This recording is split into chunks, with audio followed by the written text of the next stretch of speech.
Gopichand sir, ஒரு பெரிய honour sir உங்களோட ஸ்டேஜை ஷேர் பண்ணிக்கிட்டதுக்கு. நீங்கள் வந்து எவ்வளோ பேருக்கு மென்டராக இருக்கீங்க, எவ்வளோ பேரை இன்னும் ஷேப்பப் பண்ணுறீங்க. நீங்கள் வந்து இந்த மெடலை நான் பார்க்கணுன்னு ஆசைப்பட்டேன்னு சொன்னீங்க. நீங்கள் நிறையா பேரை மெடலை வாங்க வைக்கிறதுக்கான ஒரு ப்ராசஸில் இருக்கீங்க. ஸோ உங்களோட இந்த ஸ்டேஜ் ஷேர் பண்ணதுக்கு சந்தோஷம். அண்ட் மணிகண்டன் சார், நீங்கள் பேசுனது ரொம்ப ரொம்ப சூப்பராக இருந்தது. ஆனால் நிறையா தடவை என்ன அண்ணா அண்ணான்னு சொன்னீங்க. அது மட்டும்தான் எனக்கு கொஞ்சம் கஷ்டமாக இருந்தது. ஏன்னா எனக்கு கொஞ்சம் கலர்லாம் பண்ணிட்டு தான் வந்தேன், நான் கொஞ்சம் எங்காக தெரியலாம் அப்படின்னு சொல்லி. அதனால தான் இந்த மாதிரிலாம் ட்ரெஸ் பண்ணிட்டு வந்தேன். அப்படி இருந்தும் கண்டுபிடிச்சி அண்ணான்னு சொல்லிட்டீங்க. பட் உங்களை பார்த்தது ரொம்ப சந்தோஷம். உங்களோட எக்ஸ்பீரியன்ஸ் அண்ட் நீங்கள் இந்த டெக்னாலஜி, இந்த ஃபீல்டு, இது உங்களுக்கு இன்னும் நிறையா தெரியும். எனக்கு அந்தளவுக்கு இதை பற்றி தெரியாது. ஏன்னா எனக்கு டெக்னாலஜின்றது வந்து இப்போ என்கிட்ட ஒரு லேப்டாப் கொடுத்தீங்கன்னாலும் ஒரு விரலாக ஒரு லெட்டராக தேடுவேன். ஏன்டா ஏபிசிடி ஆர்டராக வைக்காமல் மாற்றி மாற்றி வச்சுருக்கீங்க அந்த மாதிரி தேடுற ஆள். ஏன்னா நான் பேசிக்கலி ஒரு கம்ப்யூட்டர் இன்ஜினியர், அதனால அது கொஞ்சம் சரியாக தெரியாது சார். இப்போ எனக்கு தெரிஞ்ச எனக்கும் டெக்னாலஜிக்கே இருக்க சம்மந்தம் வந்து என்னுடைய ஃபோன் மட்டும்தான். அதில் எனக்கு தெரிஞ்ச அளவுக்கு இருக்கிறது தான். அதில் நிறையா டைம் என்னோட பாஸ்வேர்டெலாம் மறந்து ஃபோன்லாம் லாக்லாம் ஆயிருக்கு. எப்போ ஃபேஸ் ஐடி வந்துச்சோ அதுக்கப்புறம் தான் எனக்கு ஈஸியாக இருந்தது. பட் நீங்கள் அப்படி இல்லை, அதுலேயே பெரிய சாதனை படைச்ச ஒருத்தர். ஸோ உங்களோட இங்கே நான் இதை ஷேர் பண்ணிக்கிட்டது ரொம்ப சந்தோஷம். அண்ட் தம்பி குகேஷ், வேர்ல்ட் சாம்பியன், அவரை பற்றி நான் தனியாக சொல்ல தேவையில்லை. நான் கீழே உட்காந்து அவர்கிட்ட பேசிகிட்டு இருந்தது அதான். நீங்கள் எப்படி எல்லாத்தையும் காமாக இருக்குது உங்களோட அப்ரோச், அதுதான் பயங்கர இன்ஸ்பைரிங்காக இருக்குன்னு சொல்லி. ஸோ நான் ஸ்டேஜ் ஷேர் பண்ணிகிட்டு இருந்த 3 பேருக்குமே மூளை பயங்கர ஜாஸ்தி. இந்த 4 பேரில் எனக்கு தான் கொஞ்சம் கம்மின்னு நினைக்கிறேன். அதனால தான் ஆக்டராக இருக்க முடியுது. மூளை ரொம்ப ஜாஸ்தியாக இருந்தால் நான் டேரக்டர்லாம் டார்ச்சர் பண்ண ஆரம்பிச்சிருவேன்னு நினைக்கிறேன். அதனால் அவங்க சொல்கிறத படி கேட்டு நடிக்கிற ஆளாக இருக்குது கொஞ்சம் கம்மியாக இருக்குதே நல்லது தான். ஸோ உங்களோடலாம் இந்த ஸ்டேஜ் ஷேர் பண்ணிக்கிட்டது சந்தோஷம்.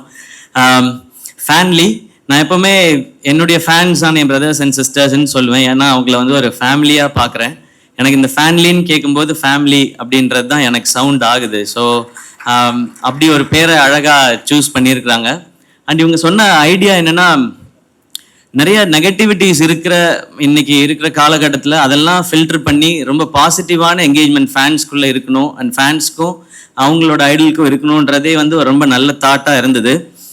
ஏன்னா எனக்கு எப்போவுமே மைண்டில் இருக்கிறது வந்து ஃபேன்ஸ் வந்து டிஸ்ட்ராக்ட் ஆகிடக்கூடாது, இல்லை அவங்க இது வந்து வேற எதுவும் அவங்க மைண்டுக்குள்ளே திணிச்சிடக்கூடாதுன்றதுல நான் ரொம்ப ரொம்ப யோசிச்சுட்டே இருப்பேன். ஏன்னா எனக்கு வந்து நான் எப்படிப்பட்ட ஃபேன்ஸ் இருக்கணும்னு ஆசைப்படுறேன்னா, என்னை வர்ஷிப் பண்ணுற ஃபேன்ஸ் வேண்டாம். அவங்க வர்ஷிப் பண்ண வேண்டியது கடவுளையும் அவங்க அப்பா அம்மாவையும் தான்.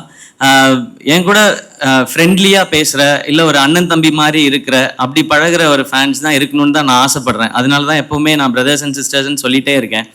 அப்போ அதுக்கு ஏற்ற மாதிரி ஒரு பிளாட்ஃபார்ம் இருக்குன்றது ரொம்ப சந்தோஷம். ஏன்னா இப்போது எல்லாரும் சொல்கிற மாதிரி, இப்போது கோபி சார் சொன்ன மாதிரி, குகேஷ் சொன்ன மாதிரி, சோஷியல் மீடியாவை கண்டா எல்லாருக்கும் ஒரு பயம் வருது. இப்போது அதுக்குள்ளே போய் எதுக்கு நம்ம வந்து ஒரு தேவையில்லாத விஷயங்களை எடுத்துக்கிட்டு அப்படின்னு சொல்லி நான் நிறையா பார்க்குறதே இல்லை. அதெல்லாம் பேஜஸ்லாம் பேரெல்லாம் சொல்லலாமான்னு தெரியல. ஸ்டேஜில் என்னெல்லாம் அவைலபிளாக இருக்கோ அது எல்லாத்துலேயும் என்னுடைய அக்கௌண்ட் இருக்குது, ஐடி இருக்குது. ஆனால் வேற ஒருத்தர் தான் மேனேஜ் பண்ணுறாங்க. இன்ஸ்டாகிராம் மட்டும் அப்பப்போ எப்பயாவது நான் மேனேஜ் பண்ணுவேன். அந்த டைம்லேயும் என் ஃப்ரெண்டு வந்து ஃபோன் பண்ணுவான், நவனீத் வந்து சொல்லுவான், சிவா இப்போ ஏதோ ரீபோஸ்ட் பண்ணியா அப்படின்னா. நான் எங்கடா ரீபோஸ்ட் பண்ணேன் அப்படின்னு. நீ ரீபோஸ்ட் பண்ணியிருக்கேன். இல்லைடா நான் ஸ்வைப் தான்டா பண்ணேன், அதில் ஏதோ ஒன்று ரீபோஸ்ட் ஆயிருக்கு. அந்த லெவலில் தான் நமக்கு யூஸ் பண்ண தெரியுது. இப்போ அதுக்கும் பயந்துட்டு நான் வந்து அதை யூஸ் பண்ணுறதே இல்லை. அண்ட் அதில் இருக்க இன்ஃபர்மேஷன் எவ்வளோ கரெக்டு தப்பு, இது ரொம்ப முக்கியமானதாக இருக்குது. ஏன்னா தப்பான இன்ஃபர்மேஷனை வச்சுக்கிட்டு நிறையா சண்டை போட்டுட்டு இதெல்லாம் நடந்துகிட்டு இருக்க காலகட்டத்தில் இது எதுவுமே இல்லாமல் ஒரு ஆப் கொண்டு வர முடியும், அதில் வந்து கம்யூனிகேஷன் கொண்டு வர முடியும் அப்படின்றது வந்து இந்த டீமோட ஐடியாவே ரொம்ப புதுசாக இருக்குது, நல்லா இருக்குது, பாசிட்டிவாக கொண்டு வர விஷயம். ஏன்னா இன்றைக்கி வந்து சோஷியல் மீடியாவில் நிறைய ஆப்ஸில் வந்து ட்ராக்ஷனுக்காக நெகட்டிவிட்டிஸை தான் அவங்களே வந்து நிறைய அதை வந்து ப்ரமோட் பண்ணுறாங்க. அப்போ தான் ட்ராக்ஷன் ஜாஸ்தி இருக்குன்னு. ட்ராக்ஷனுக்காகவே தான் இன்றைக்கி நிறையா ட்வீட்ஸ்லாம் வருது. என்னமோ ஒன்று பொய்யாவது ஏதோ ஒன்று சொல்லுவோம், அதுக்கு தான் நிறையா ட்ராக்ஷன் இருக்குன்னு சொல்லி. பட் எங்களுக்கு ட்ராக்ஷன் வேண்டாம், எங்களுக்கு இன்ஃபர்மேஷன் ஆத்தென்டிக்காக இருக்கணும், பாசிட்டிவான என்கேஜ்மெண்ட் இருக்கணும்னு நினைக்கிறதே ஒரு சூப்பரான தாட். இது வந்து எல்லாரும் இதை வந்து பயன்படுத்துகிற மாதிரியான ரொம்ப யூசர் ஃப்ரெண்ட்லியாகவும் இருக்குது அப்படின்றது தான் இவங்க சொன்னது. ஸோ நான் லுக்கிங் ஃபார்வர்ட், ஏன்னா இது எப்படி இந்த பாசிட்டிவான என்விரான்மெண்ட்டை கொண்டு வர போகுது அப்படின்னு சொல்லி. ஏன்னா அந்த மாதிரி ஒரு பாசிட்டிவான என்விரான்மெண்ட் கொண்டு வந்துச்சுன்னா நான் திரும்ப முன்னாடிலாம் எப்படி ஆரம்ப காலகட்டத்தில் இருந்தனோ அந்த மாதிரி திரும்ப இதுக்குள்ளே வரலாம். ஏன்னா எல்லாரோடையும் நல்லா சகஜமாக பேசிட்டு ஜாலியாக பேசிட்டு அவங்க என்ன தாட் சொல்கிறாங்க, அதுக்கு என்ன மாதிரியான ஃபீட்பேக்ஸ் நம்ம இதுலேருந்து எடுத்துக்கலாம், நம்ம என்ன அவங்களுக்கு சொல்லலாம் அப்படின்றது. அண்ட் ஒரு பர்டிகுலர் குரூப் அதுல இருக்க எல்லாருக்கும் என்ன மைண்ட்ல அவங்களுக்கு பிடிக்குதோ அதை பத்தி மட்டுமே பேசுறதுக்கான ஒரு இடம். இப்போ பேட்மிண்டன் மட்டும்தான் எனக்கு பிடிக்கும், அதை பத்தி எனக்கு எல்லாமே தெரியும்னா, அது இன்ட்ரெஸ்ட் இருக்கவங்க மட்டும் ஒரு இடத்துல இருக்காங்கனாலே அது எனக்கு தெரிஞ்சு ஒரு ஒரு சூப்பரான அட்மாஸ்பியரா இருக்கும்னு நினைக்கிறேன். அது ரொம்ப ஆர்கானிக்கா இருக்கும். அது இன்னைக்கு நம்ம ஜென்ரலா வாக்கிங் போயிட்டு இருக்க காலகட்டத்தில் ஒரு ஈகோ பார்க், ஒரு ஈகோ சிஸ்டம் கரெக்டா இருக்கிற பார்க்னு ஒன்று இன்னைக்கு கிரியேட் பண்ண வேண்டிய சுச்சுவேஷன் இருக்கும். சாப்பாடு எப்படி இருக்குன்னே தெரியல, அதனால ஆர்கானிக் ஃபுட்டுன்னு தனியாக இன்னைக்கு வர ஆரம்பிச்சிருச்சு. இப்போ சோஷியல் மீடியாவுக்கும் அந்த தேவை வந்துருச்சுன்னு நினைக்கிறேன். ரொம்ப ஆர்கானிக்காக பாசிட்டிவாக இருக்கிற ஆப்ஸோ இல்லை அது மாதிரியான இடங்களோ தேவைப்படுது. அதில் ஃபேன்லி இந்த இனிஷியேட்டிவை எடுத்திருக்கீங்க. ஸோ உங்கள் எல்லாருக்கும் என்னுடைய அப்ரிசியேஷன்ஸ். இதை சூப்பராக எடுத்துகிட்டு போகணும். அண்ட் எனக்கு ரொம்ப ஆசை இதில் அனிருத் வரணும்னு நினைக்கிறேன். ஏன்னா அவருக்கு இது ரொம்ப பர்ஃபெக்டாக இருக்கும்னு தோணுது.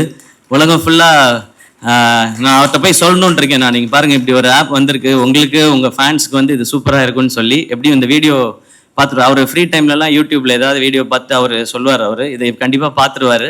அவருக்கு இது நல்லா இருக்கும்னு நினைக்கிறேன். ஏன்னா ஒன்லி அனிருத்தோட மியூசிக் பிடிச்சவங்க மட்டும் இந்த உலகம் ஃபுல்லாக நிறைய பேர் இருக்காங்க. ஸோ அவங்களுக்கு மட்டும் ஒரு ஆப் இருந்து அவங்களுக்குன்னு தனியாக அவர் வந்து சில அவரோட பிஜிஎம்ஸ்லேருந்து சில போர்ஷன்ஸை மட்டும் அதில் கொடுத்து அவங்க அதை என்ஜாய் பண்ணும்பொழுது, ஸோ எக்ஸ்க்ளூசிவாக அனி ஃபேன்ஸ்க்குன்னு ஒரு தனியாக ஒரு இடம் இருக்குது அப்படின்னு கேட்கவே ரொம்ப நல்லா இருக்குது. ஸோ அந்த மாதிரி இனி ஒவ்வொரு நாட் ஓன்லி சினிமா ஸ்டார்ஸ் இல்லை மீடியாவில் இருக்கவங்க மட்டும் இல்லாமல் இந்த மாதிரி இன்ஸ்பைரிங்கான ஸ்போர்ட்ஸ் பர்சனாலிட்டிஸ் இவங்களுடைய லைஃப், இவங்களுடைய ஒர்க். நான் இப்போ குகேஷ்ட கேட்டிருந்தேன், தம்பி உங்களுடைய ஒரு நாள் ஸ்கெடியூல் இப்போ எப்படி இருக்குன்னு சொல்லி.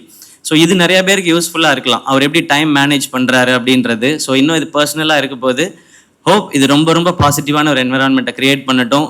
எங்களை மாதிரி ஆட்களுக்கு இல்லை இதை யூஸ் பண்ணுற ஆட்களுக்கு பயம்லாம் எதுவும் வராமல் தைரியமாக போய் ரொம்ப பாசிட்டிவாக யூஸ் பண்ணலான்ற சிச்சுவேஷன் வரப்போகுதுன்றது எனக்கு ரொம்ப சந்தோஷமாக இருக்குது. அண்ட் என்டையர் டீமுக்கும் என்னோட விஷஸ்.